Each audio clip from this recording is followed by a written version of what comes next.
আসসালামু আলাইকুম। Hello everyone, welcome back to my channel. This is Marjia daily blog থেকে বলছি। কেমন আছেন সবাই? আশা করি সবাই ভালো আছেন। আমিও আল্লাহর রহমতে অনেক ভালো আছি। তো আজকে আমি আমার সারাদিনের একটা ডেইলি ব্লগ শেয়ার করতে যাচ্ছি। আমি আজকে ঘুম থেকে উঠেই কী করলাম, কোথায় গেলাম, কি খেলাম, সব কিছু আপনাদের সাথে শেয়ার করতে চলে আসলাম। তো প্রতিদিনের মতো ঘুম থেকে উঠেই তো বিছানাটা ঝেড়ে নিতে হয়, কারণ এটা হচ্ছে প্রতিদিনের কাজ। ঘুম থেকে ওঠা মানেই বিছানা পরিষ্কার করা, ঘর ঝাড়ু দেওয়া, এইগুলো তো নিত্যদিনের কাজ, করতেই হয়। সেম আমিও ঘুম থেকে উঠেই আমি বিছানাটাকে ঝেড়ে নিয়েছি, ঘরটাকে ঝাড়ু দিয়ে নিয়েছি, একটু গুছিয়ে নিলাম। তো যে পরিমাণ গরম পড়েছে, এই গরমের মধ্যে ঠিকমতো খাওয়া দাওয়া, ঘুম তো কিছুই হয় না, কাজ করতেও ভালো লাগে না। যাই হোক, তারপরও আমি ঘুম থেকে উঠে ঘরটাকে গুছালাম।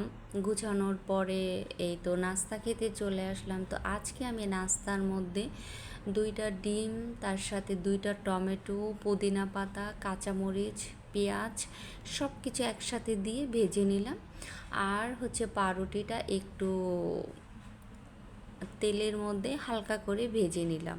তো সকালের নাস্তাটা তো করা হয়ে গেল।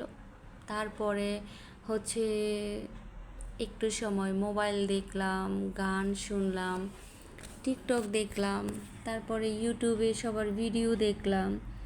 তারপর চলে গেলাম গোসল করতে। বের হয়ে দেখি অলরেডি দুপুরের খাবারের সময় হয়ে গিয়েছে। আর হচ্ছে গিয়ে আজকে দুপুরে অনেক কিছু ছিল, যেহেতু অনেক গরম, তারপরও কিছু করার নাই। প্রতিদিন তো খাওয়া দাওয়া করতে হবে, যতই গরম হোক না কেন।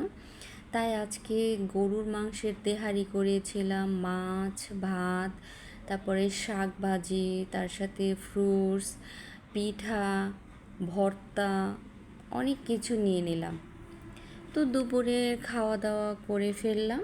দুপুরের খাওয়া দাওয়া করে তো অনেক গরম লাগতেছে, যেহেতু গরুর মাংসের তেহারি এমনিতেই গরম, তার মধ্যে আরও গরম পড়েছে। কি আর করা, খাওয়া দাওয়া শেষ করে আমি একটু চলে গেলাম বারান্দায়। তো বারান্দায় একটু বাতাস আসতেছে, আমিও একটু ভিডিও করে নিলাম। আমার ফুল গাছগুলো বাতাসে দুলতেছিল। তো যাই হোক, বিকেলবেলা একটু বের হয়ে গেলাম বাসার পাশেই, আমি আর আমার বেস্ট ফ্রেন্ড একটুখানি চা কফি খাওয়ার জন্যে। তো বের হয়ে ঢুকে গেলাম, বাসার পাশেই একটা রেস্তোরাঁ ছিল, ওখানে চলে গেলাম। তো চলে যাওয়ার পরে খুব সুন্দর একটা দোলনায় অনেক সময় দুজনে দুলে নিলাম, তারপরে ছবি তুললাম, আড্ডা দিলাম, মজা করলাম। তারপরে তো খেতে হবে। তো ও বলতেছে যে ওর ফ্রায়েড রাইস খেতে ভীষণ ইচ্ছে করছে, আর সিজিলিং। তো সিজনিং আর ফ্রায়েড রাইসের অর্ডার দিয়ে দিলাম। তারপর যে এত গরম লাগছিল, আমি তো মানে 7 আপ, কোক অলরেডি 2টা অর্ডার দিয়ে ফেলেছি, ও একটাই খেয়েছে। তো এত গরমে ভালো লাগছিল না, প্রচুর ঠান্ডা কোল্ড ড্রিঙ্কস নিয়ে নিলাম। তো খাওয়ার পরে তো ভালোই লাগছিল। তারপর আড্ডা টাড্ডা দিয়ে দুজন খুব মজা করে এসির নিচে বসেছিলাম। তো আমাদের বের হয়ে যাওয়ার পালা, যেহেতু আমরা প্রায় 2.5 ঘন্টার মতো ছিলাম। তো এত সময় পরে আমাদের খাওয়া দাওয়া আড্ডা দেওয়া শেষ, তাই ভাবলাম এখন আমরা বের হয়ে যাই, বাসায় চলে আসব। যেহেতু আমার বাসার কাছেই ছিল, তো খুব বেশি সময় লাগেনি। যখন বাহিরে বের হলাম তখন তো মনে হচ্ছে পুরো আগুন বের হচ্ছে। তো যাই হোক, এত আগুন দিয়ে তো আসতেই হবে। তো বলতেছিল ভিতরে ছিলাম, ভালোই ছিলাম।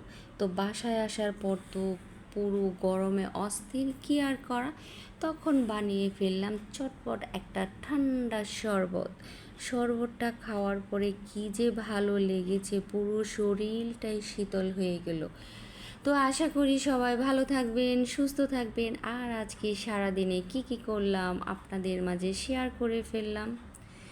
তো এই গরমে বেশি বেশি পানি খাবেন, অনেক শরবত খাবেন ঠান্ডা ঠান্ডা, আর সবাই ভালো থাকবেন।